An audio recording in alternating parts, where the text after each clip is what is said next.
وإلى مدين أخاهم شعيبا قال يا قوم اعبدوا الله ما لكم من إله غيره قد جاءتكم بينة من ربكم فأوفوا الكيل والميزان ولا تبخسوا الناس أشياءهم ولا تفسدوا في الأرض بعد إصلاحها ذلكم خير لكم إن كنتم مؤمنين۔ اور اہل مدین کی طرف ہم نے ان کے ہم قبیلہ بھائی شعیب کو بھیجا، جیسے کہ پیچھے ذکر گزرا حضرت نوح علیہ السلام کا، پھر حضرت ہود علیہ السلام کا، پھر کل حضرت صالح علیہ السلام کا۔ اب حضرت شعیب علیہ السلام کا ذکر ہے، اور اہل مدین کی طرف ہم نے ان کے ہم قبیلہ بھائی شعیب کو بھیجا۔ انہوں نے کہا اے میری قوم، اللہ کی عبادت کرو، اس کے سوا تمہاری عبادت کا کوئی مستحق نہیں ہے۔ قال یا قوم اعبدوا اللہ ما لکم من الہ غیرہ، بے شک تمہارے پاس تمہارے رب کی طرف سے واضح دلیل آ چکی ہے، بس تم پورا ناپ اور تول کرو، اور لوگوں کو کم تول کر ان کی چیزیں نہ دو، اور زمین کی اصلاح کے بعد اس میں فساد نہ کرو۔ اگر تم ایمان لانے والے ہو تو یہ تمہارے لیے بہتر ہے۔ اگر تم ایمان لانے والے ہو تو پھر یہ تمہارے لیے بہتر ہے۔ اب اس رکوع کے اندر حضرت شعیب علیہ السلام اور ان کی قوم کا ذکر ہو رہا ہے۔ مدین ایک شہر کا نام ہے جو بحر احمر کے کنارے کوہ طور کے جنوب مشرق کی طرف آباد ہے، جہاں حضرت شعیب علیہ السلام کی قوم رہا کرتی تھی۔ اور اصل میں اس علاقے کا جو نام مدین ہے، یہ حضرت ابراہیم علیہ السلام کے ایک صاحبزادے کا نام ہے، مدین جونسا ہے۔ اور یہ وہ صاحبزادے تھے جو آپ کی اہلیہ محترمہ قطورہ کے بدن سے پیدا ہوئے تھے، اور یہ قوم ان کی نسل سے تھی، تو اس کی وجہ سے اس نسبت کے تحت انہوں نے اس علاقے کا نام مدین رکھ دیا۔ تو یہ قوم تجارت پیشہ تھی، یہ تجارت کرتے تھے، اور ان کے وہاں شہر یا بستیاں آباد تھیں، اور یہ ایسا علاقہ تھا جہاں اپنے وقت کی بڑی مشہور تجارت کی منڈی لگا کرتی تھی، جہاں آنے جانے والے قافلے جو ہیں وہ اپنا سامان بیچتے تھے اور خریدتے تھے۔ تو اس وجہ سے چونکہ جہاں پر بھی مارکیٹس بہت بڑی ہوں یا سی پورٹ بہت بڑی ہو، ٹریڈنگ کا بزنس، امپورٹ اور ایکسپورٹ دونوں چیزیں ہو رہی ہوں، وہاں کی انکم کا کیا کہنا، تو اس وجہ سے اس علاقے کے جو لوگ ہیں یہ بڑے خوشحال تھے، اور بڑے یہ بھی امیر کبیر تھے۔ جیسے پیچھے ذکر گزرا، انہوں نے حضرت صالح علیہ السلام کو کہا کہ اگر آپ سچے ہوتے تو ہمارے پاس اتنی دولت اور اتنے عالی شان محل اور ایسے باغات اور یہ زمینیں نہ ہوتی جن کا ذکر کل گزرا تھا۔ تو اسی طرح ان کے پاس بھی یہ بھی بڑے خوشحال تھے۔ اور حضرت شعیب علیہ السلام جو ہیں، ان کو جو ان سا ہے وہ خطیب الانبیاء کہا جاتا ہے، کیونکہ یہ اپنے کلام کے اندر ان کا کلام کا انداز اتنا حسین تھا، یا ان کے دلائل اتنے خوبصورت ہوتے تھے کہ جس کی وجہ سے ان کو خطیب الانبیاء کہا گیا۔ تو اب قرآن کریم کے اندر ہمیں یہ پتہ چلتا ہے کہ آپ جو تبلیغ فرماتے تھے، جو وعظ فرماتے تھے، آپ کی قوم 2 خرابیوں میں مبتلا تھی، اور آپ نے اس قوم کی اصلاح کے لیے کہ وہ کسی طرح وہ لوگ سیدھے رستے پر آ جائیں، آپ نے اپنی پوری جان توڑ کوشش صرف کر دی، جیسے حضرت صالح علیہ السلام کا ذکر گزرا، جیسے حضرت حود علیہ السلام کا ذکر گزرا، جیسے حضرت نوح علیہ السلام کا ذکر گزرا۔ 950 سال وہ تبلیغ کرتے رہے جو ان سے، مگر ہمت نہیں ہاری، گو کہ چند لوگ ایمان لائے، باقی دنیا ایمان نہیں لائی۔ تو آپ کا جو سلسلہ نسب ہے وہ حضرت ابراہیم علیہ السلام سے، جیسے کہ میں نے کہا، ان سے ملتا ہے، لیکن وقت کے گزرنے کے ساتھ ساتھ آپ کی جو قوم تھی، جس علاقے میں وہ لوگ آباد تھے، یہ لوگ شرک میں مبتلا ہو گئے۔ حالانکہ یہ حضرت ابراہیم علیہ السلام کی ایک لحاظ سے قوم، ان کی اولاد آگے بنتی تھی، تو وہ لوگ شرک میں مبتلا ہو گئے۔ اس لیے حضرت شعیب علیہ السلام نے سب سے پہلے ان کو اسی چیز کی دعوت دی جو سارے نبی دعوت دیتے آئے تھے،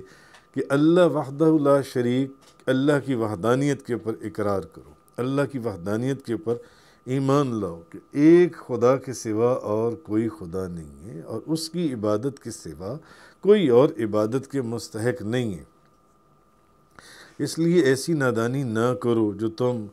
آج بتوں کی عبادت میں شروع ہو چکی ہوئی ہو۔ حالانکہ حضرت ابراہیم علیہ السلام نے تو بتوں کو توڑ دیا تھا، بتوں کو ختم کر دیا تھا،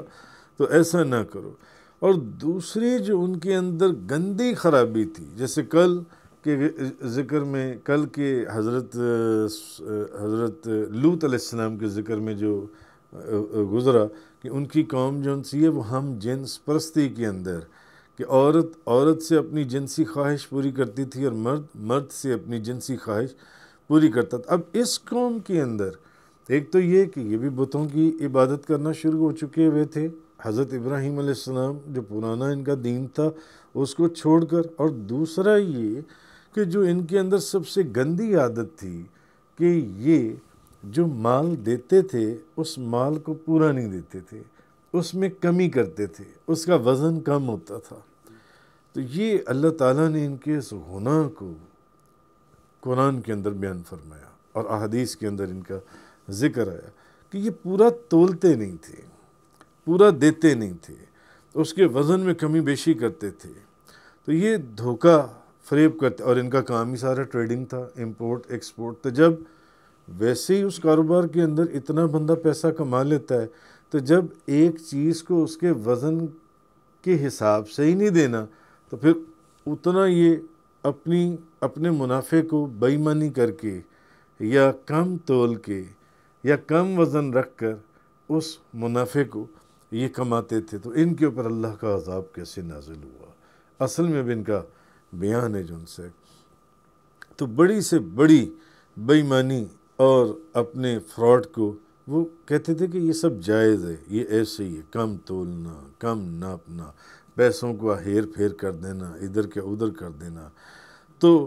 کوئی چیز خریدتے وقت اس کے اندر بھی اگلوں کو دھوکہ دے جانا۔ تو حضرت شعیب علیہ السلام نے اس سے بھی ان کو روکا۔ تو آخر میں اپنی قوم کو حضرت شعیب علیہ السلام نے انہوں نے یہ تنبیہ فرمائی کہ اگر تم نے توحید کی جگہ شرک اور ہدایت کی جگہ گمراہی اختیار کی، اگر تم اللہ کی وحدانیت کا تم نے اقرار نہ کیا اور تم نے گمراہی اختیار کی، اور تجارت کے اصول میں تمہیں بتاتا ہوں کہ تم پھر بھی اسی بے ایمانی کے اوپر لگے رہے، لوگوں کو دھوکہ دیتے رہے،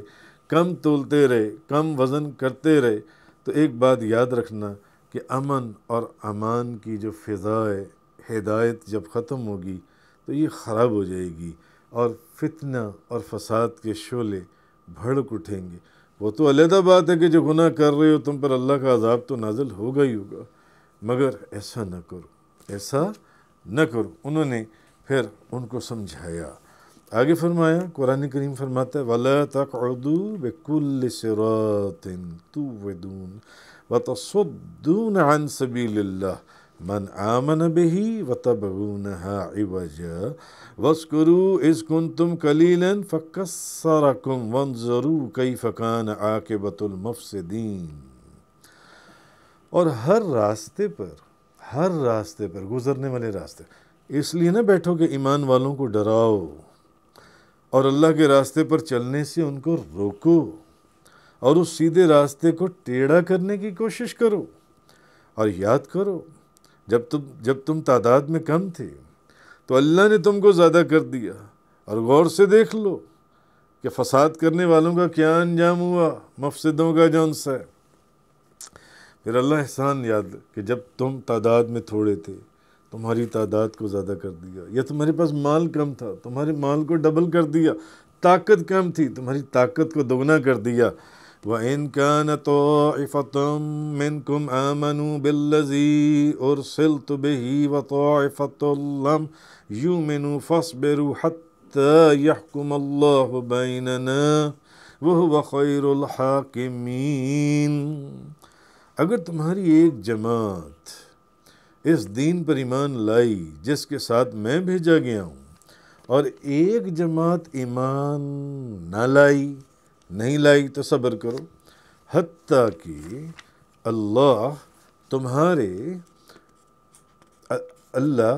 ہمارے درمیان فیصلہ کر دے، یعنی تمہارے اور ہمارے درمیان کوئی فیصلہ کر دے، اور وہی سب سے بہتر فیصلہ کرنے والا ہے، سب سے بہتر فیصلہ کرنے والا۔ خیر، اب حضرت شعیب علیہ السلام، اب وہ لوگ کرتے کیا تھے کہ جب حضرت شعیب علیہ السلام نے ان کو منع کیا نا، اور دو کاموں کا انہیں حکم دیا، ایک تو یہ کہ اللہ کی وحدانیت کا اقرار کرو، ایک خدا کے اوپر ایمان لاؤ، اور دوسرا یہ کہ صحیح تولو، وزن پورا کرو۔ اب انہوں نے اس دشمنی کے اندر، اس خار کے اندر، اب جو راستہ حضرت شعیب علیہ السلام کے گھر کو جاتا تھا وہ اس راستے پر بیٹھ جاتے تھے، اور آپ بے شمار نبیوں کی ذکر مبارک کے اندر یہ سن آئی ہیں، بلکہ نبی کریم صلی اللہ علیہ وسلم کے کہ لوگ راستوں میں بیٹھتے تھے اور حضور کی طرف لوگوں کو راغب نہیں ہونے دیتے تھے، حضور کی طرف لوگوں کو آنے نہیں دیتے تھے، ایسی باتیں کرتے تھے کہ لوگ متنفر ہو جائیں، لوگ نبی کریم صلی اللہ علیہ وسلم سے دور ہو جائیں، ایسے کرتے تھے۔ تو اب یہ کیا کرتے تھے کہ جو راستہ حضرت شعیب علیہ السلام کے گھر کی طرف جاتا تھا، قرآن یہ کہہ رہا ہے کہ ان راستوں کے پر نہ بیٹھو، یہ جو تم حرکتیں کر رہے ہو یہ بڑی گندی اور غلیظ حرکتیں۔ اب جب انہیں کوئی بندہ ملتا نا کہ وہ حضرت شعیب علیہ السلام کے گھر جا رہے ہیں، تو وہ کیا کرتے کہ اس بندے کو کھڑا کر کے نا تو اس سے حضرت شعیب علیہ السلام کی برائیاں بیان کرتے اور ایسے دلائل دیتے کہ اس بندے کے دل میں یہ بات ڈال دیں کہ نہیں، وہاں جاؤ گے تو غلط راستے پر چلے جاؤ گے، اس لیے وہاں نہ جانا، حضرت شعیب علیہ السلام کی طرف جانے سے روک۔ ابو جہل یہی تو کرتا تھا، ابو لہب یہی تو کرتا تھا کہ وہ لوگوں کو روکتے تھے کہ وہاں نہ جانا، بلکہ جب انہوں نے ایک سردار کو بلایا اور انہوں نے کہا کہ تم ہمارا فیصلہ کرواؤ، تو اس نے کہا کہ میں دیکھ کر تو آؤں کہ محمد صلی اللہ علیہ وسلم ہیں کون، میں ان کی آواز تو سنوں۔ انہوں نے کہا نہ، وہاں ادھر نہیں جانا، ان کی آواز تمہارے کان میں گئی تو پھر تم بھی گئے، تم نے واپس نہیں آنا، اس لیے وہ جانے ہی نہیں دیتے تھے۔ تو اب یہ وہ کرتے تھے، اور آپ جو عقائد بیان کرتے تھے ان عقائد کو ایسے توڑ مروڑ کے بیان کرتے تھے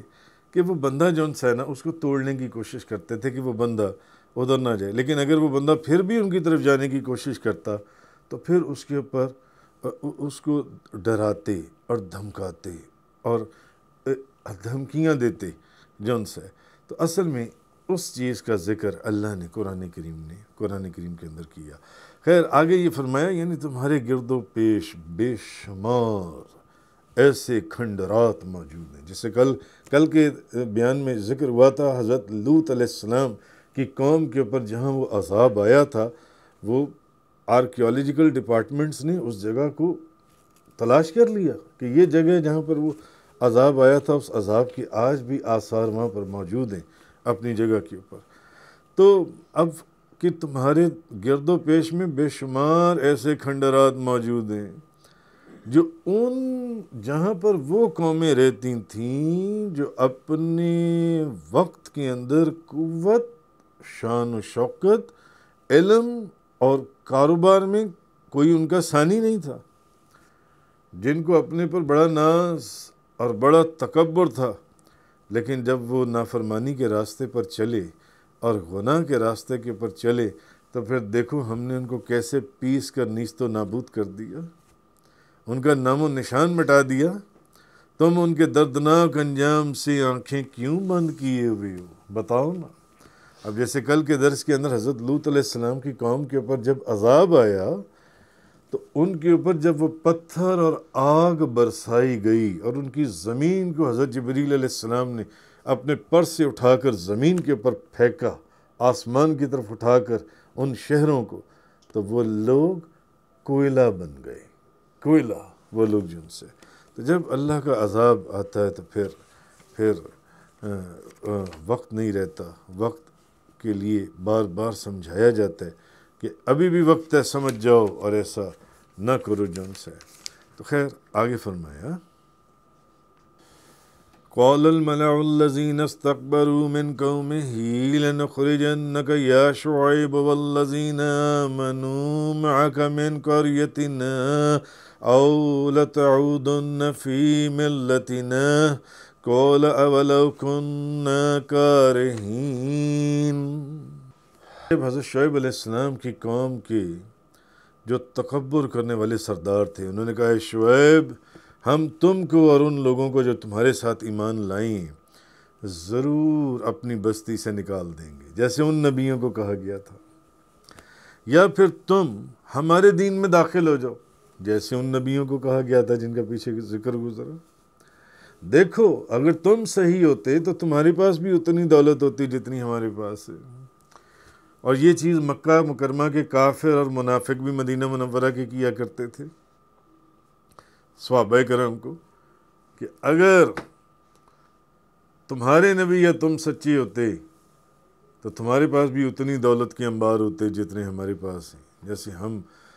شان اور شوکت اور محلوں کے اندر رہتے ہیں۔ تو شعیب علیہ السلام نے جواب دیا خواہ ہم اس کو ناپسند کرنے والے ہوں، یعنی ہم تم کو اور ان لوگوں کو جو تمہارے ساتھ ایمان لائیں ہیں ضرور اپنی بستی سے نکال دیں گے، یا پھر صورت یہ ہے کہ تم ہمارے دین میں داخل ہو جاؤ، ہمارے دین میں۔ تو شعیب علیہ السلام نے جواب دیا خواہ ہم اس کو ناپسند کرنے والے ہوں۔ تو حضرت شعیب علیہ السلام نے بطور ایک تعجب یا سوال کے طور پر کہا کہ تم ہمیں اپنے دین میں داخل ہونے کے لیے کہتے ہو، کیا تم ہمیں ہماری مرضی کے بغیر تم ہمیں اپنے دین میں داخل کر لو گے، یا ہماری پسند کے بغیر تم ہمیں اپنے دین میں داخل کر لو گے؟ تمہیں یہ علم نہیں ہے کہ توحید کا عقیدہ جنسا ہے یہ ہمارے دلوں میں ایسے اللہ کے فضل سے پیوست ہے کہ تم اس کو نکال ہی نہیں سکتے۔ بے وقوفو تم ہمیں کہہ رہی ہو کہ ہم تمہارے دین کو، تم تو کئی خداؤں کے پجاری ہو، اور تم تو ان خداؤں کے پجاری ہو جن کو تم خود اپنے ہاتھوں سے بناتے ہو، تم ہمیں اپنی بستی سے نکالنے کی دھمکی دیتے ہو۔ قَدِ افْتَرَيْنَا عَلَى اللَّهِ كَذِبًا إِنْ عُدْنَا فِي مِلَّتِكُمْ بَعْدَ إِذْ نَجَّانَا اللَّهُ مِنْهَا، بے شک ہم نے اللہ پر بہتان باندھ دیا، اور اگر ہم تمہارے دین میں داخل ہو گئے اس کے بعد کہ اللہ ہمیں اس سے نجات دے چکا ہے۔ وَمَا يَكُونُ لَنَا أَن نَّعُودَ فِيهَا إِلَّا أَن يَشَاءَ اللَّهُ رَبُّنَا وَسِعَ رَبُّنَا كُلَّ شَيْءٍ عِلْمًا عَلَى اللَّهِ تَوَكَّلْنَا رَبَّنَا افْتَحْ بَيْنَنَا وَبَيْنَ قَوْمِنَا بِالْحَقِّ وَأَنْتَ خَيْرُ الْفَاتِحِينَ۔ بے شک ہم نے اللہ پر بہتان باندھ دیا، اگر ہم تمہارے دین میں داخل ہو گئے اس کے بعد کہ اللہ ہمیں اس سے نجات دے چکا ہے، اور ہمارے لیے اس دین میں داخل ہونا ممکن نہیں ہے سوائے اس کے کہ اللہ ہی چاہے، جو ہمارا رب ہے۔ اگر وہ چاہے تو پھر ہم کیا کر سکتے ہیں؟ اگر خدا ایسا کرنے پر آ جائے، ہمارے رب کا علم ہر چیز کو محیط ہے، ہم نے اللہ پر ہی توکل کیا ہے۔ اے ہمارے رب، ہمارے درمیان اور ہماری قوم کے درمیان حق کا فیصلہ فرما دے اور تو سب سے اچھا فیصلہ کرنے والا ہے، سب سے اچھا۔ اب حضرت شعیب علیہ السلام نے فرمایا کہ اللہ تعالیٰ نے ہمیں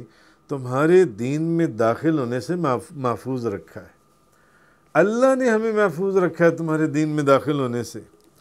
اور ہمیں اب کفر میں داخل ہونے پر کوئی مجبور نہیں کر سکتا۔ تم ہمیں کفر کے اندر داخل کرنا چاہتے ہو، وہ علیحدہ بات ہے کہ اگر اللہ چاہے، اگر اللہ کی مشیت میں ہی کوئی قضائے مبرم میں ایسا لکھا ہوا ہے تو پھر کوئی چارہ نہیں ہے۔ نبی وہ کہہ رہی پھر کچھ نہیں، اگر وہ چاہے تو اللہ تعالیٰ کو ہر چیز کا علم ہے، مگر اس کی حکمت یہ ہے کہ وہ اپنے مخلص بندوں کو ایمان پر ثابت رکھتا ہے، اپنے خالص بندوں کو ایمان پر ثابت رکھتا ہے، اور یہ نہیں ہوگا اس کے فضل اور اس کے کرم سے، وہ اپنے فضل اور کرم سے کہ ہمیں گمراہی میں مبتلا کر دے ایمان لانے کے بعد، نہیں ایسا نہیں۔ ہاں ساتھ انہوں نے سمجھا بھی دیا کہ وہ ہر چیز کا مالک ہے، اگر وہ چاہے پھر ایک علیحدہ بات ہے، لیکن اگر اس نے کچھ لکھ لیا ہے اپنی مشیت میں تو پھر ویسے ہی ہے، لیکن ایسا ہوتا نہیں ہے۔ تو حضرت شعیب علیہ السلام اپنی قوم کے ایمان لانے سے جب مایوس ہو گئے تو پھر انہوں نے دعا کی، اے ہمارے رب، ہمارے درمیان اور ہماری قوم کے درمیان فیصلہ فرما دے، ہمارے درمیان میں اور ہماری قوم کے درمیان میں فیصلہ فرما دے۔ مراد کیا ہے کہ اللہ ان کی کافر قوم پر عذاب نازل فرما دے۔ پھر نبیوں نے جب حد ہو جاتی تھی، ایک شخص نافرمانی، بے ادبی اور گستاخی سے باز ہی نہیں آتا تھا اور حکم کو مانتا ہی نہیں تھا، تو پھر نبی دعا کرتے تھے، اور دعا کرتے تھے تب بھی، نہیں کرتے تھے تب بھی، پھر ان کے اوپر اللہ کا عذاب نازل ہوتا تھا۔ تو اللہ ان کی کافر قوم پر عذاب نازل فرما دے، جس سے حضرت شعیب اور ان کے ماننے والوں کا حق پر ہونا واضح ہو جاتا ہے۔ کیسے؟ وہ ایسے کہ پیچھے جتنے بھی انبیاء کا ذکر گزرا پچھلے دروس کے اندر، اس کے اندر اس بات کا ذکر گزرا کہ جو ان کے ماننے والے تھے ان کو اس عذاب سے بچا لیا گیا، اور جو ان کے نافرمان تھے، جو حکم کو نہیں مانتے تھے، بے ادب اور گستاخ تھے، ان کے اوپر اللہ کا وہ عذاب نازل کر دیا گیا، ان کے اوپر۔ آگے فرمایا آیت نمبر 90، فَقَالَ الْمَلَأُ الَّذِينَ كَفَرُوا مِنْ قَوْمِهِ لَئِنِ اتَّبَعْتُمْ شُعَيْبًا إِنَّكُمْ إِذًا لَخَاسِرُونَ۔ اور اس کی قوم کے کافر سرداروں نے کہا، اے لوگو، اگر تم نے شعیب کی اتباع کی تو تم ضرور نقصان اٹھانے والوں میں سے ہو جاؤ گے۔ کون سا نقصان؟ نفع کا نقصان، کاروبار کا نقصان۔ وہ کہتے تھے کہ جھوٹ نہ بولو، بے ایمانی نہ کرو، پورا تولو، وزن پورا کرو، نہ دھوکے بازی سے کام۔ ان سرداروں نے کہا اگر یہ کام شروع کر دیا تو تمہارے جو منافع ہیں یہ کم ہو جائیں گے۔ فَأَخَذَتْهُمُ الرَّجْفَةُ فَأَصْبَحُوا فِي دَارِهِمْ جَاثِمِينَ۔ سو ان کو ایک ہولناک آواز، زلزلے نے پکڑ لیا، اور صبح کے وقت وہ اپنے گھروں میں اوندے منہ مرے پڑے تھے، مردہ حال۔ الذین کذبوا شعیبا کأن لم یغنوا فیہا الذین کذبوا شعیبا کانوا هم الخاسرین۔ جن لوگوں نے شعیب کی تکذیب کی تھی، جنہوں نے ان کی بات نہیں مانی، ان کو جھٹلایا، انکار کیا، وہ صفحہ ہستی سے اس طرح مٹا دیے گئے گویا کہ کبھی ان گھروں میں بسے ہی نہ تھے۔ جن لوگوں نے شعیب کی تکذیب کی تھی، پھر آگے فرمایا وہ نقصان اٹھانے والوں میں سے تھے۔ فتولى عنهم وقال يا قوم لقد أبلغتكم رسالات ربي ونصحت لكم فكيف آسى على قوم کافرین۔ پھر شعیب اب وہ وقت آ گیا کہ ان سے کنارہ کش ہو گئے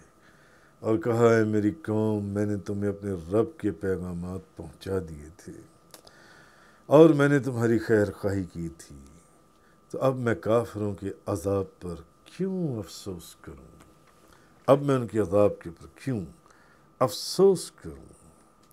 تو اصل میں ان کی اس گمراہی کا ذکر کیا جا رہا ہے جو میں نے آپ سے کہا کہ انہوں نے لوگوں سے کہا کہ اگر تم نے شعیب علیہ السلام کی بات مانی تو پھر تمہیں وہ فائدہ نہیں ہوگا جو بے ایمانی کر کے فائدہ ہوتا ہے، اس لیے بے ایمانی پر قائم رہو، کم تولو۔ اگر کسی نے 5 کلو خریدا ہے تو اس کو 4.5 کلو دو، وزن کم رکھو۔ جو تم ناپ تول میں کمی کے ذریعے فائدے حاصل کرتے ہو وہ ختم ہو جائیں گے، مت بات مانو ان کی۔ اب فرمایا کیونکہ حضرت شعیب علیہ السلام کی مخالفت کی وجہ سے، انکار کرنے کی وجہ سے، جیسے کہ میں نے عرض کیا، اب وہ عذاب کے مستحق ہو چکے، اور پھر اللہ کے نبی نے اب ان کے اوپر جو عذاب نازل ہوا، اب قرآن اور قرآن کی تفسیر ہمیں یہ چیز بتاتی ہے کہ